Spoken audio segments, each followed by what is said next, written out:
నీకు సహాయం చేయబడను నేనే. ఈ సంవత్సరం 2024 సంవత్సరంలో దేవుడు ఎన్నో విషయాలు సాయం చేస్తూ వచ్చాడు. ముఖ్యంగా మందిరం కన్స్ట్రక్షన్ ఫిబ్రవరి మాసంలో ఫిబ్రవరి 2024 ఫిబ్రవరిలో చివరిలో స్టార్ట్ చేసింది. ఎంత ఉన్నాయి డబ్బులు? ఒక 2 లక్షలు ఉన్నాయి. అది చాలా లక్ష్యంతో ఉన్న పని.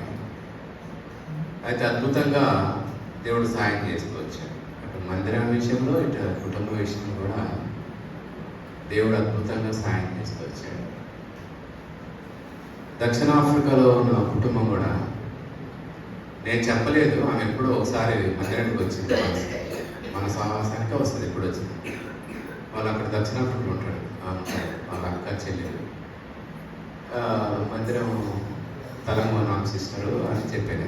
చెప్తే బ్రదర్ మందిరం కట్టినప్పుడు మాట చెప్పండి అని అంది.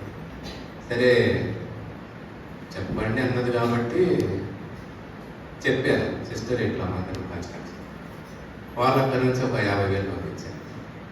తర్వాత మందిరం పని ప్రారంభించిన రోజు ఒక సహోదరుడు 50,000 పట్టుకొచ్చారు. అప్పుడు దేవుడు ఇచ్చిన వాగ్దానం ఏంటంటే ధైర్యం తెచ్చుకుని పని జరిగించు. తర్వాత నా వాగ్దానం కూడా అది, నీకు సహాయం చేయబడను నేనే. కానీ సంవత్సరం పొడుగునా అటు మందిరానికి కానీ ఇటు మాకు కానీ దేవుడు ఎంతో అద్భుతంగా సాయం చేస్తూ వచ్చాడు. ఆ వాగ్దానం దేవుడు అట్లా నెరవేరుస్తూ వచ్చాడు. తర్వాత కుటుంబ వాగ్దానం, చూడుము నా రచయితను నేను చెక్కి ఉన్నాను. కానీ సిస్టరు మందిరం ప్రారంభించినప్పుడు మందిరం పని అదే మాసంలో సిక్ అయింది. బ్రెయిన్ స్ట్రోక్ వచ్చింది. నా సిస్టర్ అంటే సేవకురాలు ఆమె సిక్ అయిపోయింది. నా బ్రదర్ ఉన్నాడు, రెస్పాన్స్ బ్రదర్, అన్న అక్కకు బాగాలేదు కదా పని ఆపన్నాడు. పని ఎందుకు ఆపాలి? లేదు పని ఆపడానికి అని పని ఇది అని చెప్పారు.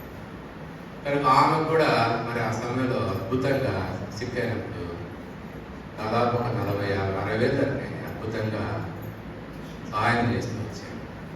చూడుము నా అరచేతి నేను చెక్కి ఉన్నాను అన్న వాగ్దానం కుటుంబ విషయంలో నెరవేర్చవచ్చు. అద్భుతంగా మరి అనేక విషయాల్లో సాయం చేస్తూ వచ్చాడు. ఆ వాగ్దానం నీకు సాయం చేయబడిన నేనైన వాగ్దానము దేవుడు నెరవేర్చుతూ వచ్చాడు. మన దేవుడు వాగ్దానం నుంచి వాగ్దానం నెరవేర్చలేదు. మీరు కూడా ప్రార్థన చేసుకోండి. వాగ్దానం తీసుకోవడం కాదు, ఏం చేయాలి? వాటి కోసము ప్రార్థన చేసుకోవాలి. సరే ఈ సమయంలో ప్రార్థన చేస్తాం. ప్రార్థన చేసి అందరూ మోకరించి